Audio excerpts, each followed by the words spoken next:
Vamos a ver hoy las herramientas de clonación de píxeles. Son tres herramientas diferentes que están en dos grupos distintos de la barra de herramientas. El primero de ellos es el grupo de pinceles correctores y son dos tipos de pinceles que, aunque se llaman de una manera bastante parecida, el pincel corrector puntual y el pincel corrector, tienen un funcionamiento bastante diferente.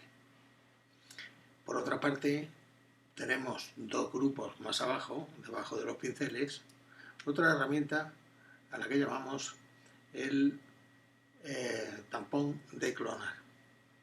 Estas tres herramientas nos clonan los píxeles de una zona, a la que llamaremos la zona de inicio de clonación, y nos los transportan a otra parte de la pantalla que nosotros elijamos.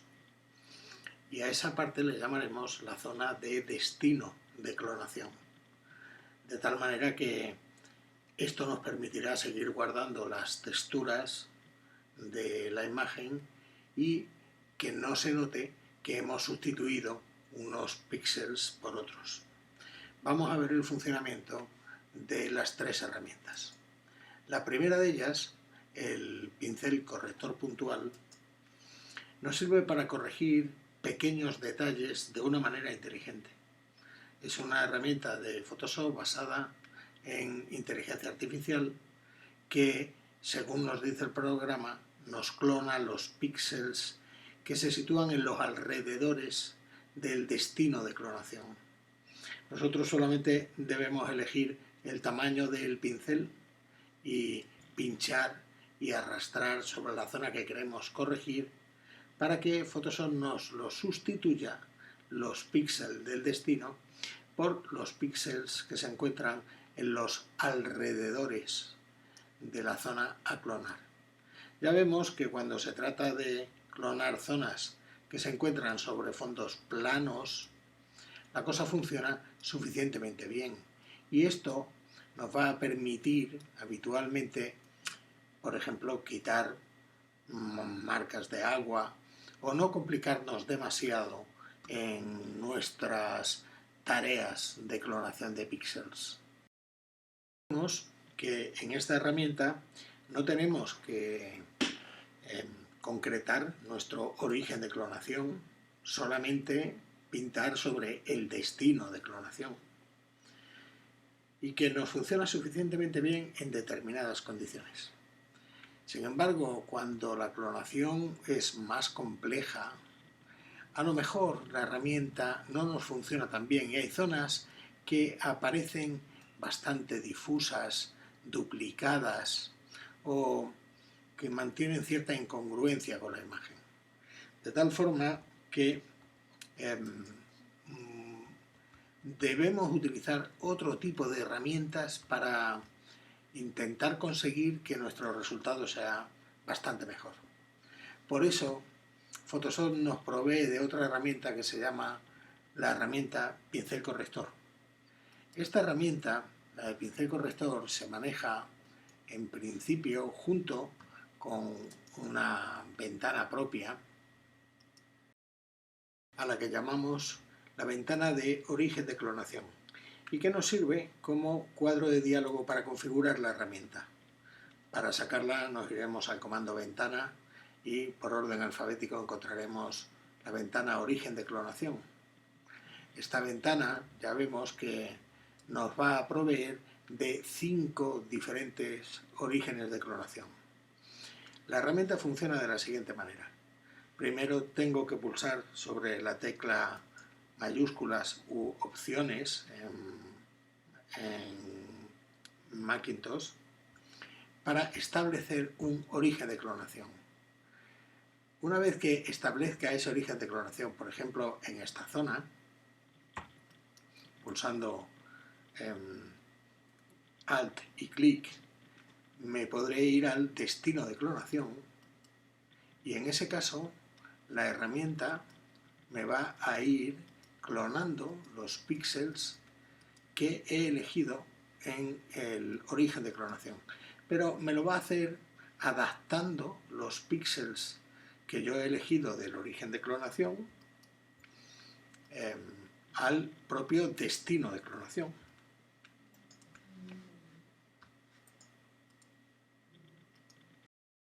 A explicar de una manera un poco más concreta, más sencilla, el uso de esta herramienta, voy a establecer el origen de clonación en este lío de cables pulsando Alt y clic, y luego me lo llevaré a una zona de destino de clonación que sea una zona bastante plana.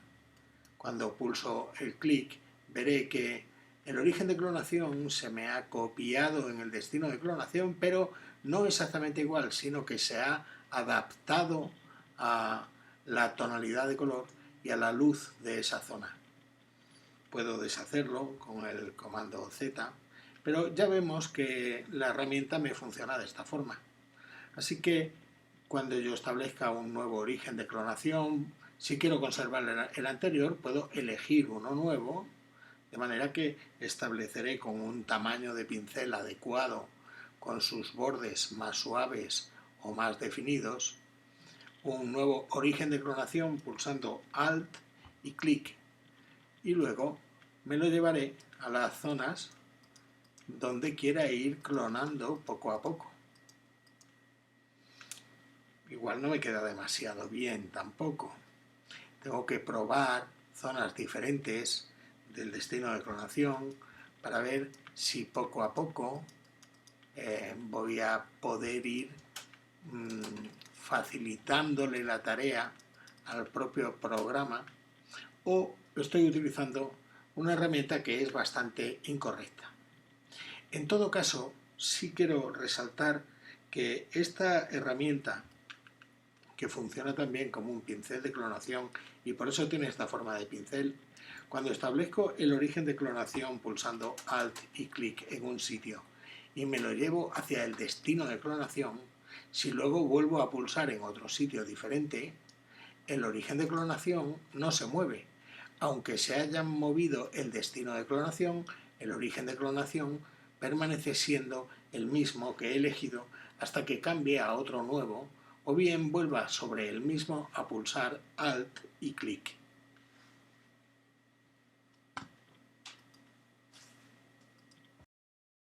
En la tercera de las herramientas, el tampón de clonar, me va a funcionar también como un pincel de clonación y por tanto va a tener esta forma de pincel en la que yo puedo elegir el tamaño y los bordes del pincel. Voy a tener que establecer también un origen de clonación, solamente uno. En este caso no voy a tener la posibilidad de establecer 5 orígenes de clonación, sino aquí solamente uno. Y pulsando Alt y clic de la misma manera que antes. En este caso, el destino de clonación se irá moviendo al mismo tiempo que se mueva el origen de clonación. Para explicarlo más claramente voy a establecer un origen de clonación sobre ese cuadro blanco pulsando Alt y clic. Y cuando me lo lleve a otra zona, copiaré el destino de clonación. Sin embargo, al irme moviendo, se me irá moviendo de la misma forma el origen de clonación. De manera que los píxeles resultarán siempre copiados de manera paralela unos con otros.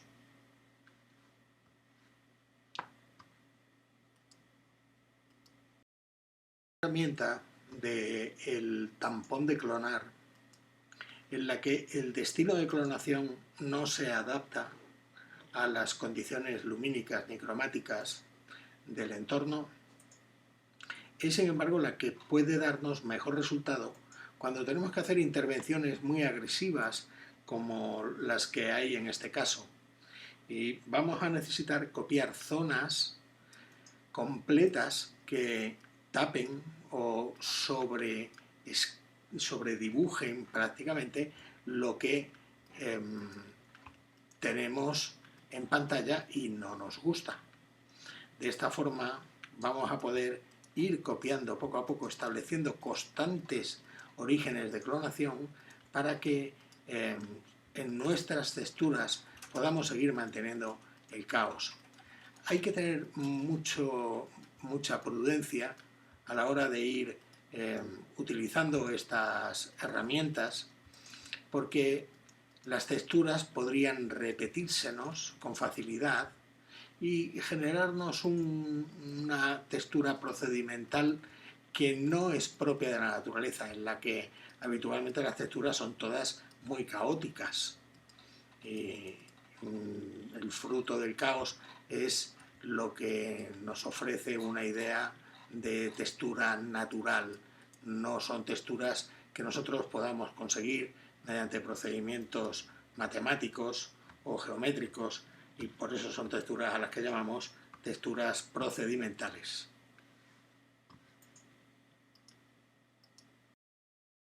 El error más frecuente, ya digo, en el uso de esta herramienta suele ser el de la repetición de píxeles clonados de manera que se nos puedan producir efectos extraños en la propia imagen.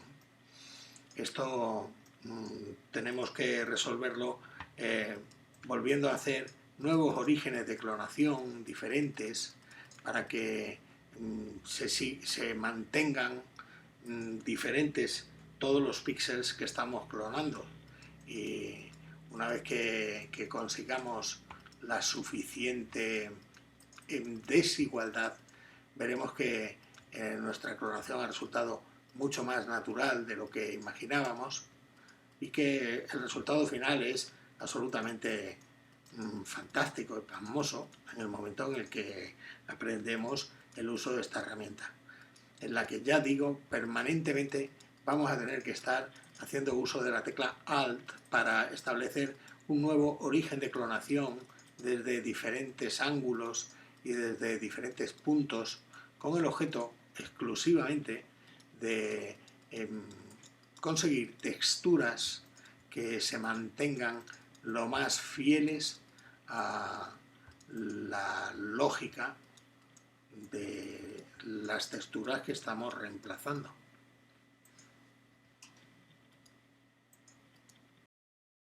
Por último, en el uso de esta herramienta debemos ser muy cuidadosos a la hora de concretar exactamente el destino de clonación en el momento en el que hemos establecido el origen, para poder continuar con líneas rectas y para eliminar cualquier tipo de repetición que pudiera verse entre dos píxeles más o menos cercanos. Hay que tener en cuenta que en muchas ocasiones esta herramienta la utilizamos con diferentes grados de opacidad para que el destino de clonación sea más transparente que el propio origen de clonación. De esa manera vamos a poder conseguir que nuestras texturas se nos mezclen mucho mejor y no dejar huellas de pincel. Así suavizaremos nuestras texturas mucho más y podremos obtener unos resultados más creíbles dentro de la limpieza que estamos haciendo en general de una imagen que se nos presenta básicamente muy sucia.